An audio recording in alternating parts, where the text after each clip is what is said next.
Selamat siang teman-teman. Terima kasih atas waktu dan kesempatan yang diberikan kepada saya. Perkenalkan, nama saya Damianus Febri Lobino, NIM 2020-310045. Pertanian, desa, dan masa depan kita. Sektor-sektor penting dan strategi dalam suatu negara harus dikelola dengan seimbang, selaras, dan mencapai titik optimal agar negara itu dikatakan sebagai negara baik, negara yang mampu berdiri di kaki sendiri. Sektor-sektor penting dan strategi yang dimiliki suatu negara secara tak sadar atau berita tidak sadar memberikan kontribusi dan dapat dijadikan tatanan untuk meminimalkan berita isir masyarakat prasejahtera yang sebagian besar menyelimuti keluarga petani di pedesaan. Salah satu cara untuk meminimal berita isir hal tersebut adalah dengan membangun sektor pertanian dan membangun daerah pedesaan dengan baik. Berita tidak dapat dipungkiri karena sektor pertanian dan pembangunan daerah pedesaan secara berita tidak langsung dapat membantu meningkatkan perekonomian nasional, meskipun dari berita isi lainnya masih memandang bahwa sektor pertanian itu dipandang sebelah mata dan dijadikan sebagai unsur penunjang. Melibat kondisi berita saat ini, sebagian besar masyarakat belum menyadari akan pentingnya pembangunan daerah pedesaan dan sektor pertanian yang jauh lebih penting dari sekedar unsur penunjang. Daerah pedesaan dan sektor pertanian dapat memberikan kontribusi bagi sektor lain, terutama sektor industri yang sudah mendarah daging dan dinobatkan sebagai sektor unggulan dalam pembangunan ekonomi secara keseluruhan. Perlu diingat pula, tanpa pembangunan pedesaan yang integratif, pertumbuhan industri berita tidak akan berjalan halus sutera, justru akan menciptakan ketimpangan internal yang parah dalam perekonomian yang bersangkutan, memperparah masalah kemiskinan, pendapatan, serta pengangguran.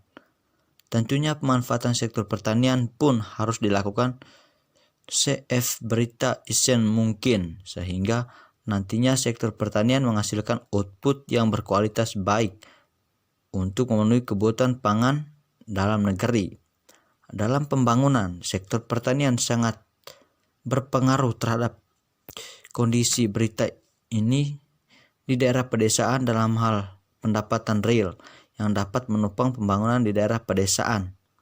Contoh kecilnya seperti perbaikan akses jalan raya dan infrastruktur lainnya, karena rata-rata wilayah pedesaan kesulitan mengenai akses transportasi, informasi, serta infrastruktur lainnya. Sehingga dengan adanya rekonstruksi tersebut dapat mendorong untuk kemajuan desa.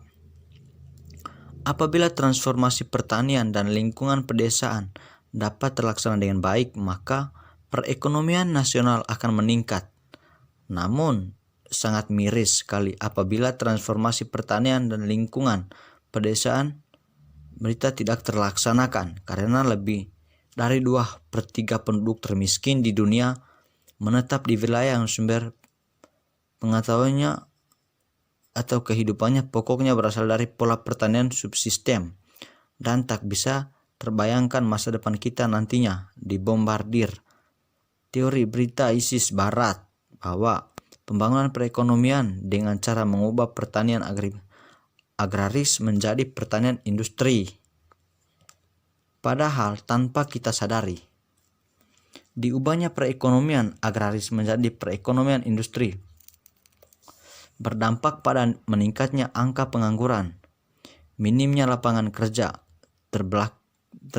berkelainya lahan garapan, menurunnya tingkat produktivitas pertanian yang merupakan sektor penting dalam pembangunan perekonomian, khususnya pada keluarga tani prasejahtera.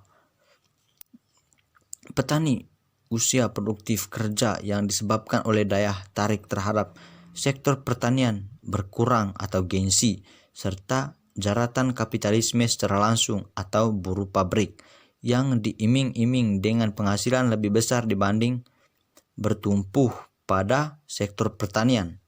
Perkenalkan, nama saya Frans Ronaldo, NIM 2020310027. Program studi agribisnis. Saya perwakilan dari kelompok 5.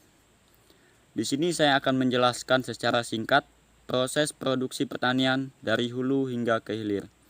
Simak videonya ya. Nah, teman-teman, lokasi ini berada di Dusun Kelampe Jaya, Desa Engkode, Kecamatan Muko, Kabupaten Sanggau, Provinsi Kalimantan Barat.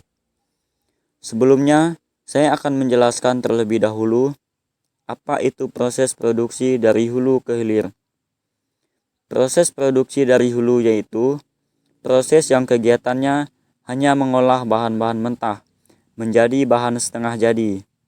Sifatnya hanya menyediakan bahan baku yang dibutuhkan oleh industri lain. Sedangkan proses produksi dari hilir merupakan produksi yang kegiatannya mengolah barang setengah jadi menjadi barang jadi, sehingga barang yang dihasilkan dapat langsung digunakan atau dikonsumsi oleh konsumen. Dalam arti, proses produksi dari hilir merupakan proses lanjutan dari proses produksi dari hulu. Penyebutan hulu dan hilir mengacu pada pandangan pokok bahwa agribisnis bekerja pada rantai sektor pangan atau food supply chain. Nah, sebagai contohnya, saya akan jelaskan mengenai proses produksi pertanian kelapa sawit dari hulu ke hilir. Mengapa saya memilih tanaman kelapa sawit? Karena di daerah saya, hampir 85% komoditas pertaniannya adalah kelapa sawit. Nah, di sini teman-teman bisa lihat, terdapat polybag yang sudah terisi tanah yang siap digunakan untuk media penyamaian bibit tanaman sawit. Selanjutnya, ini adalah tanaman sawit yang sudah berumur sekitar 6 bulan. Biasanya, tanaman sawit seperti ini sudah siap untuk ditanami ataupun tetap dirawat dalam polybag seperti yang teman-teman lihat. Dan ini adalah sisa bibit kelapa sawit yang sudah ditanami dan tidak digunakan lagi. Dan ini adalah tanaman sawit yang sudah ditanami dan berumur sekitar 8 tahun dan sudah siap untuk dipanen. Pada tanaman sawit yang sudah dewasa, seperti di video ini, perawatannya terbilang mudah.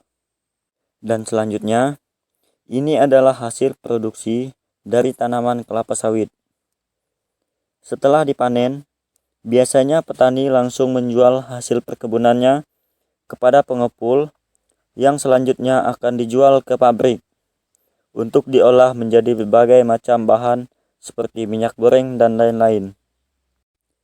Sekian penjelasan singkat dari saya.